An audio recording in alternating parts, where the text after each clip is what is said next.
Vamos dar uma passadinha rápida aqui na moratória, para lembrar vocês também uma obra modernista e, além do mais, de um gênero diferente, que é o gênero dramático, não é? Vamos puxar aí a contextualização, já que se fala muito em contextualizar essas provas. Vamos lembrar que, apesar de ter sido escrita na década de 50, ela retroage a uma temática de 30 e se assemelha a esta geração de 30, que era a geração regionalista. A geração de 30. E ele vai fazer uma caracterização ali do que acontece no interior de São Paulo, né? No interior de São Paulo, na crise do café, que não é uma crise local, é uma crise mundial, é uma crise que veio de fora para dentro, né? Que começa lá com a quebra da Bolsa de Valores, começa com a crise da indústria norte-americana, com a suspensão da venda da compra do café, da importação do café do Brasil, né? Que eles importavam, e ali causa essa crise cá.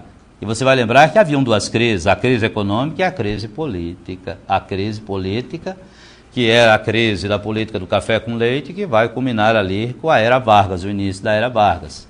E a crise econômica, que era essa crise do café. E lá vai estar a simbologia dentro da obra, os latãozinhos de leite ou de café. E que Elvira deixa de mandar o latãozinho de café, manda só o de leite. Lucília até diz. A tia Elvira pensa que nos engana com esse latãozinho de leite, que é que ela podia mandar mais. Na verdade, há uma representação de que o café estava em crise e o leite era o outro setor que era destinado ao mercado interno, não teve problema. Quem teve problema foi o café, que estava destinado ao mercado externo.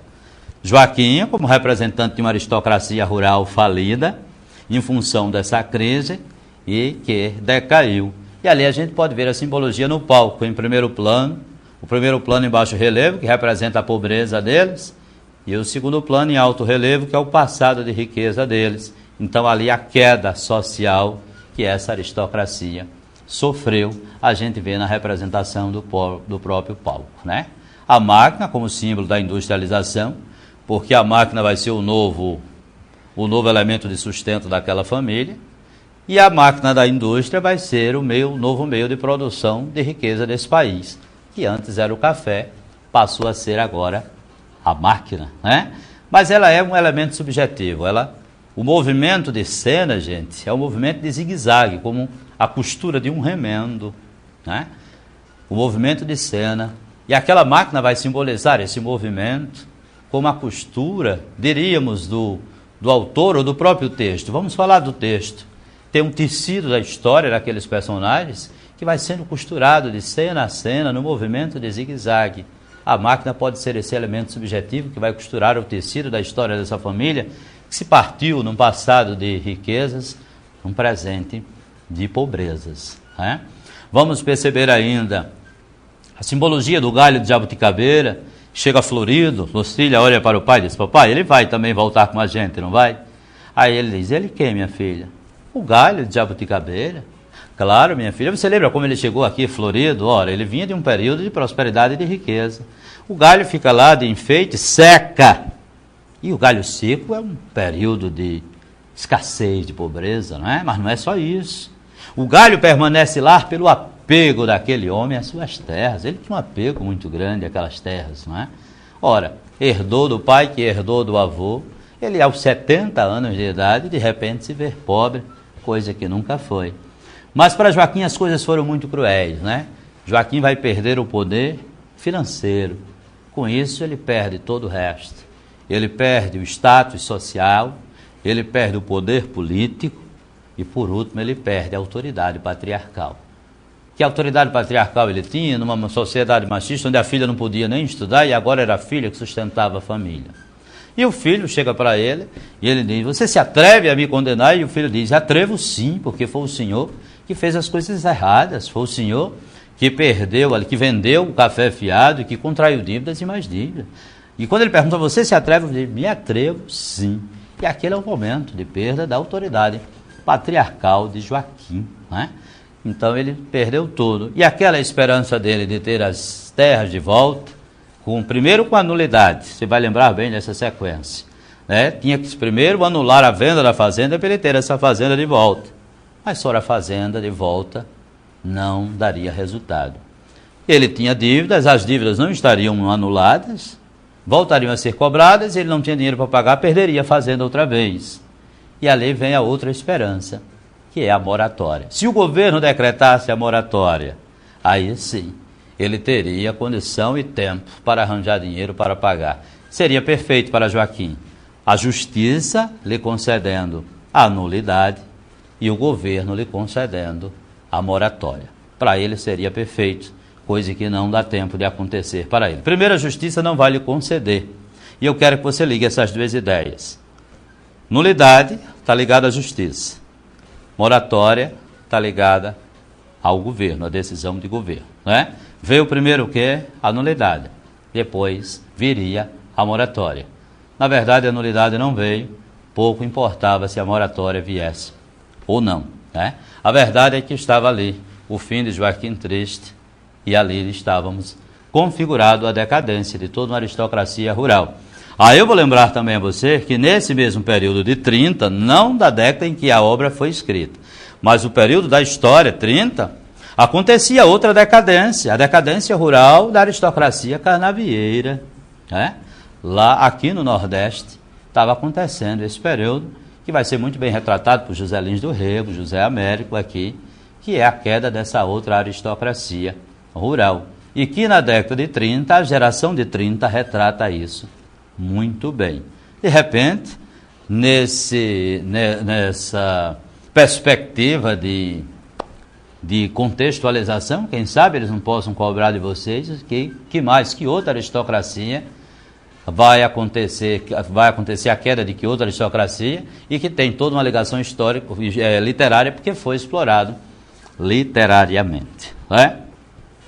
Os contos, gente, como nós não podemos falar desses 15 contos, então vamos aqui dar uma dica de modo geral. Quando ele diz contos de aprendiz, a gente vê uma certa metalinguagem ali. Ele escreve esses contos aos 50 anos de idade. E Carlos Drummond de Andrade era reconhecido como grande poeta. Né? Não como um contista, como um prosador, como um romancista. E é como se ele quisesse nos dizer ao leitor, que ele era aprendiz daquele novo gênero, né? Que era o gênero narrativo. Aí ele bota contos de aprendiz. E a gente pode até confirmar isso no final, porque o último conto é o nascimento e morte de um escritor, onde ele é extremamente metalinguístico. Aliás, metalinguagem é uma característica usada abusivamente por Carlos Drummond de Andrade. Na própria poesia, ele vai fazendo poesia para explicar a própria poesia. Penetra no mundo surdo das palavras, lá estão os versos silenciosamente esperando para serem escritos. Essa é uma das metalinguagens que ele faz, das tantas que ele faz na poesia. Pois não é que ele trouxe essa metalinguagem para a prosa? O último conto do livro ele faz isso. E aquela fotografia dele com 2, 3 anos de idade na capa, nos remete a toda uma reminiscência, não é? A infância. Não é que seja ele aqueles personagens, mas ele traz toda uma lembrança da infância e representa essas lembranças e esses acontecimentos através desses personagens, que muitos deles são meninos, né? São adultos lembrando do período de infância. Vou chamar a atenção para o Furto de Miguel, que é um conto muito interessante, porque vai numa temática muito filosófica, que é a temática de Jean-Jacques Rousseau, né? Que muito teorizou sobre a propriedade privada, e o Furto de Miguel é exatamente uma crítica à propriedade privada, que ali ele vai dizer que o cara furta para ganhar dinheiro com isso. Só quero lembrar a vocês como é que nós vamos compreender isso de forma mais fácil. O governo de São Paulo vai furtar as estradas e vai privatizá-las. A gente vai tirar o direito do cidadão ir e vir. Ele vai privatizar para ganhar dinheiro com isso. Como se furta o mar. Como Miguel furtou o mar.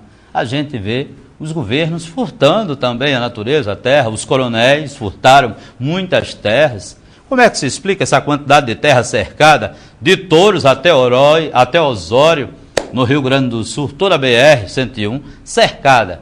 Quem chegou ali e cercou? Quem chegou e se apossou e disse a mim, tirou o direito de alguém ir e vir, e se apossou e vai ganhar com isso.